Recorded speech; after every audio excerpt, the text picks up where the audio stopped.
Doing an act which a public officer should not have done. A. Malfeasance. B. Misfeasance. C. Nonfeasance. D. None of the above. Answer: A. Malfeasance. Improper doing of an act which a person might lawfully do. A. Malfeasance. B. Misfeasance. C. Nonfeasance. D. None of the above. Answer: B. Misfeasance. Failure of an agent to perform his undertaking for the principal. A. Malfeasance. B. Misfeasance. C. Nonfeasance. D. None of the above. Answer: C. Nonfeasance. All of the following except one is an example of misfeasance. A. Knowingly rendering unjust judgment.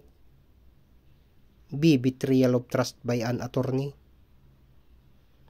C. Rendering judgment through negligence. D. Rendering unjust interlocutory order. Answer: B. Betrayal of trust by an attorney. One of the following is an example of malfeasance. A. Knowingly rendering unjust judgment.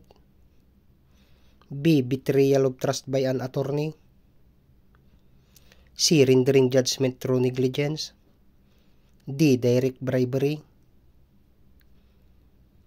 Answer: D. Direct bribery. One of the following is an example of nonfeasance. A. Knowingly rendering unjust judgment. B. Betrayal of trust by an attorney.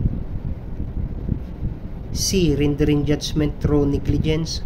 D. Indirect bribery. Answer: B. Betrayal of trust by an attorney. Berto was convicted of the crime of theft. He was ordered by the court to return the exact thing he stole from the victim. This is called A. Restitution. B. Reparation. C. Indemnification. D. None of the above. Answer: A. Restitution. Berto was convicted of the crime of theft. Since he can no longer return the thing stolen, he was required to pay its equivalent value. This is called A. Restitution.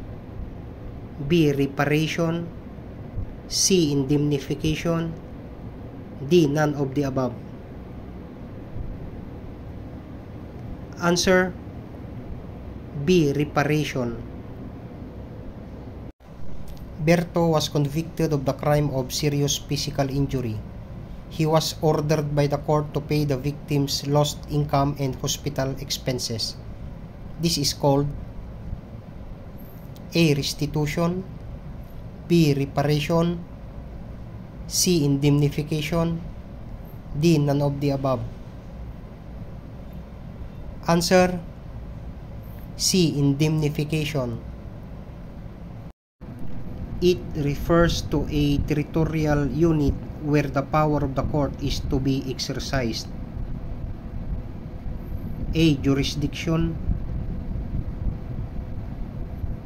B. Jurisprudence. C. Venue. D. Bench. Answer: C. Venue.